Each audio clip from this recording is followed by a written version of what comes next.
Hello, my name is Martisa Bennett, and today I'll be talking about fair use. Fair use, in the most general sense, is identified as a duplication of copyrighted content or material for a restricted and transmitted purpose, like commenting over copyrighted content and criticizing or parodying it. Such uses may be carried out without the copyright owner's permission. Fair use, in other words, is a shield against copyright infringement claim. If the uses were deemed a fair use, it would not be treated as an infringement. When deciding how an individual's uses is a fair one, there are 4 factors to consider. They are as follows.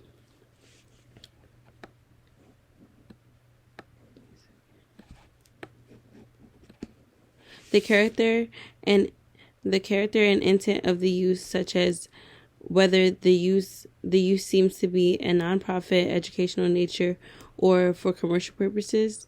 The intent of the protected content that is unpublished or published, like whether the content is nonfiction or fiction.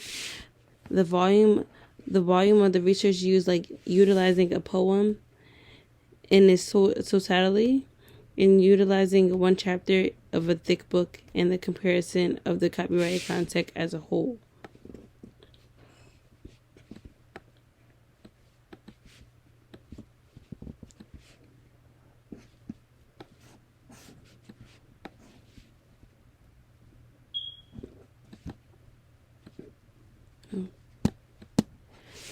And the relationship between copyright law and the freedom of expressions are as follows. Out of the same requirement for providing impetus and ideological thinking, copyright law and the freedom of expression branch, and yet copyright aims to shield ideological theft. Copyright law is seen as a part of human rights. The ECHR, European Court of Rights, and the freedom of expression branch. Yet copyright aims to shield ideological theft. Freedom of speech may infringe upon the limits of ideological theft continuously or unknowingly.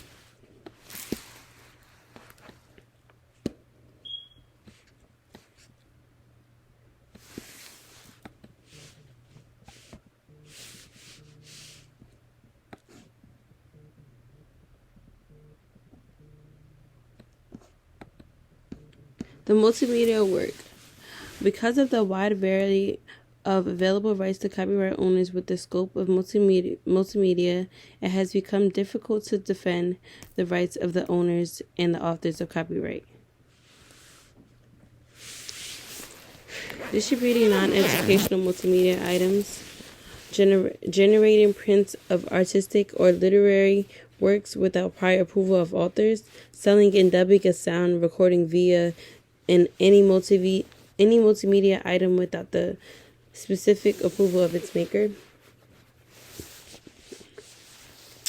An example of digital content that is pushed of the fair use boundaries, a photographer filed a lawsuit against BuzzFeed in the year 2013 for using a photo he had originally shared on a Flickr.